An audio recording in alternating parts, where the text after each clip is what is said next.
नमस्कार दोस्तों। आज हम पढ़ेंगे संविधान से संबंधित महत्वपूर्ण क्वेश्चंस। हम वही क्वेश्चन कर रहे थे जो आज तक किसी न किसी एग्जाम में पूछे गए थे और आगे भी पूछे जाएंगे। तो आज का हमारा पहला क्वेश्चन है, मुक्ति सामान्य इच्छा शक्ति का पालन करने में है, ये किसने कहा था? क्या क्वेश्चन है? मुक्ति सामान्य इच्छा शक्ति का पालन करने में है, ये किसने कहा था? होब्स, रूसो, ग्रीन या लोस्की? तो ये किसने कहा था? रूसो ने। किसने? रूसो ने। ये कथन किसका है? मनुष्य स्वतंत्रता पैदा होता है लेकिन सदा जंजीर से बंधा रहता है। मनुष्य स्वतंत्रता पैदा होता है लेकिन सदा जंजीर से बंधा रहता है। लोक, रूसो, बेथम या रॉबर्ट मिल? तो ये किसने कहा था? रूसो ने। किसी ने? रूसो। अब नेक्स्ट, भारत की आत्मा गांव में निवास करती है, ये कथन किसका है? भारत की आत्मा गांव में निवास करती है, ये कथन किसका है? विनोबा भावे, जयप्रकाश नारायण, नेहरू या गांधी जी? तो ये कथन है गांधी जी का।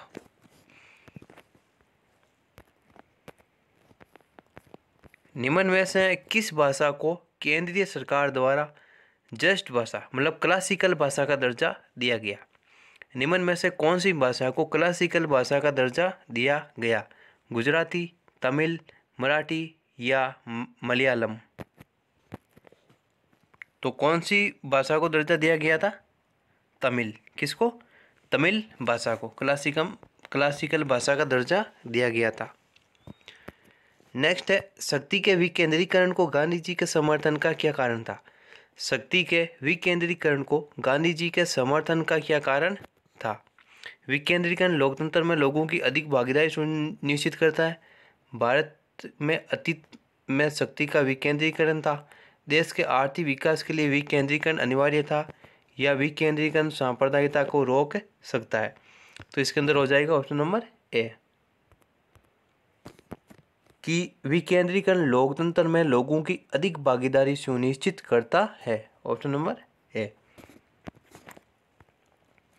अब ये है शानदार क्वेश्चन कि सूची 1 को सूची 2 से मिलाना है कि संयुक्त राष्ट्र औद्योगिक विकास संगठन, खाद्य एवं कृषि संगठन, विश्व स्वास्थ्य संगठन, संयुक्त राष्ट्र शैक्षिक वैज्ञानिक एवं सांस्कृतिक संगठन। तो 1 2 3 4 5, तो इनमें से सही ऑप्शन कौन सा होगा? तो संयुक्त राष्ट्र औद्योगिक विकास संगठन ये कहाँ पर स्थित है? तो ये है वियना। कहाँ पर? वियना। नेक्स्ट है खाद्य एवं कृषि संगठन, तो ये कहाँ पर है? ये है रोम। ये कहाँ है? रोम।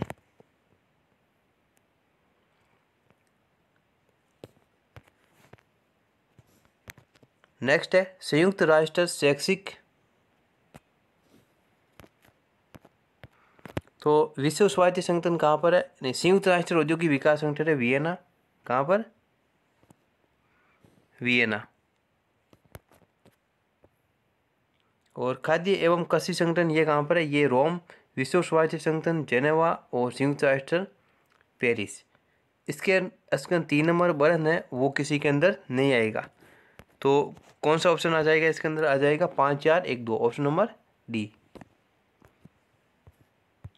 नेक्स्ट है, ये सूची वाला क्वेश्चन ये है कि सूची 1 को सूची 2 से मिलाना है। क्या सूची 1 को सूची 2 से मिलाना है कि अध्यक्षात्मक प्रणाली, संसदीय प्रणाली, संघीय प्रणाली, एकात्मक प्रणाली? इसके अंदर है शक्ति विभाजन, शक्ति का संकेंद्रण, कार्यपालिका और विधानसभा के बीच घनिष्ठ संबंध। तो क्या आ जाएगा इसके अंदर कि जो अध्यक्षात्मक प्रणाली है वो किसका सिद्धांत है? शक्ति पृथक्करण का। किसका? शक्ति पृथक्करण। नेक्स्ट है संसदीय प्रणाली, तो संसदीय प्रणाली किसका है? कार्यपालिका और विधानमंडल के बीच घनिष्ठ संबंध। उसके बाद में संघीय प्रणाली, तो संघीय प्रणाली है शक्ति विभाजन का। किसका? शक्ति विभाजन। और एकात्मक प्रणाली है जो है शक्ति का संकेंद्रण। शक्ति का संकेंद्रण। तो इसके अंदर ऑप्शन है D C A B। तो कौन से ऑप्शन में है? Option number C. अब नेक्स्ट, संयुक्त राष्ट्र सभा के अनुसार बाल अधिकार के अंतर्गत निम्नलिखित में से कौन सा अधिकार नहीं आता? संयुक्त राष्ट्र सभा के अनुसार बाल अधिकार के अंतर्गत निम्नलिखित में से कौन सा अधिकार नहीं आता? शुद्ध पेयजल, समुचित जीवन स्तर, शिक्षा या विवाह? तो कौन सा नहीं आता है? विवाह, ऑप्शन नंबर डी। नेक्स्ट है, लोकतंत्र की सफलता निर्भर करती है आलोचना के अधिकार पर, एकत्रित होने के अधिकार पर, निजी स्वतंत्रता के अधिकार पर या संपत्ति के अधिकार पर? तो किस पर निर्भर करती है? आलोचना के अधिकार पर, ऑप्शन नंबर ए। भारत के राज्य किस क्षेत्र में केंद्र से अधिक स्वायत्तता की मांग कर रहे हैं? भारत के राज्य किस क्षेत्र में केंद्र से अधिक स्वायत्तता की मांग कर रहे हैं? विधायी, प्रशासनिक, वित्तीय या उपयुक्त सभी? तो तीनों की मांग कर रहे हैं, विधायी, प्रशासनिक और वित्तीय। तो इसके अंदर आ जाएगा ऑप्शन नंबर डी। लोगों की सहमति का अर्थ है, लोगों की सहमति का अर्थ है कुछ लोगों की सहमति, सब लोगों की सहमति, अधिकांश लोगों की सहमति, लोगों की नेता की सहमति? तो किसकी? अधिकांश लोगों की सहमति। यदि ये एग्जाम में क्वेश्चन आता है तो लोग क्या करते हैं? सब लोगों की सहमति, इसका उत्तर यही देते हैं, लेकिन ये गलत है। अधिकांश लोगों की सहमति, ऑप्शन नंबर सी। आपसे एक छोटी सी रिक्वेस्ट है, आप नए हो तो चैनल को सब्सक्राइब जरूर करें और वीडियो को लाइक करें। अब है नेक्स्ट क्वेश्चन, बृहत्तर भारत निम्नलिखित में से किसके द्योतक है? राजनीतिक एकता, सांस्कृतिक एकता, धार्मिक एकता या सामाजिक एकता? तो किसके प्रति द्योतक है? सांस्कृतिक एकता, ऑप्शन नंबर बी। किस देश में वित्त विधेयक विधानमंडल के ऊपरी सदन में पेश किया जाता है? किस देश में वित्त विधेयक विधानमंडल के ऊपरी सदन में पेश किया जाता है?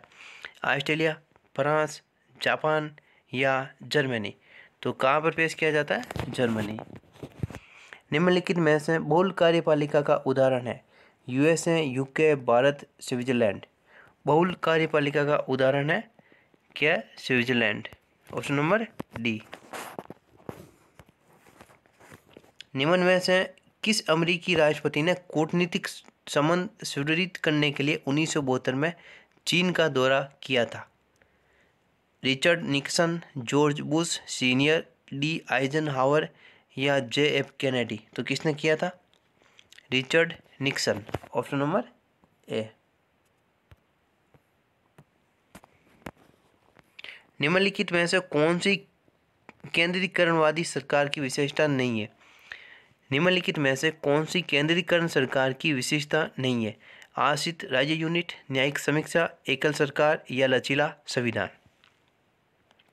तो कौन सी नहीं है? न्यायिक समीक्षा, ऑप्शन नंबर बी। आमतौर पर सिद्धांत और व्यवहार के बीच यहाँ पर बड़ा अंतर देखा जाता है। सरकार का अध्यासात्मक रूप, फांसीवाद प्रकार की सरकार, सरकार का संसदीय स्वरूप या सरकार का समाजवादी प्रकार? तो आमतौर पर सिद्धांत और व्यवहार के बीच में कौन सा बड़ा अंतर देख सकते हैं? तो सरकार का संसदीय स्वरूप। कौन सा? सरकार का संसदीय स्वरूप। सार्वजनिक पद का अधिकार है? नागरिक अधिकार, आर्थिक अधिकार, नैतिक अधिकार, राजनीतिक अधिकार?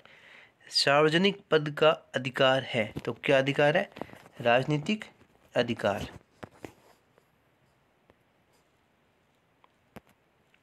एकात्मक संरचना और अध्यासात्मक शासन प्रणाली रूप वाले देश का एक उदाहरण है? एकात्मक संरचना और अध्यासात्मक शासन प्रणाली रूप वाले देश का एक उदाहरण है? USA, Canada, Bharat, France? तो इसका क्या उदाहरण है? France, option number D. निम्नलिखित में से कौन सी केंद्रीकरणवादी सरकार की विशेषता नहीं है? आश्रित यूनिट, न्यायिक समीक्षा, एकल सरकार या लचीला संविधान? निम्नलिखित में से कौन सी केंद्रीकरणवादी सरकार की विशेषता नहीं है? आश्रित राज्य या यूनिट, न्यायिक समीक्षा, एकल सरकार या लचीला संविधान? तो ये क्वेश्चन है आपके लिए, जिसका उत्तर आपको कमेंट बॉक्स में बताना है कि इसका राइट उत्तर क्या होगा। ये क्वेश्चन आपको कमेंट बॉक्स में बताना है कि निम्नलिखित में से कौन सी केंद्रीकरणवादी सरकार की विशेषता नहीं है। न्यायिक समीक्षा, लचीलापन, या एकल सरकार, या आश्रित राज्य, या यूनिट। बाकी आपको ये वीडियो अच्छा लगा होगा तो वीडियो को लाइक करना और चैनल को सब्सक्राइब ज़रूर करना। आज के लिए इतना ही, धन्यवाद।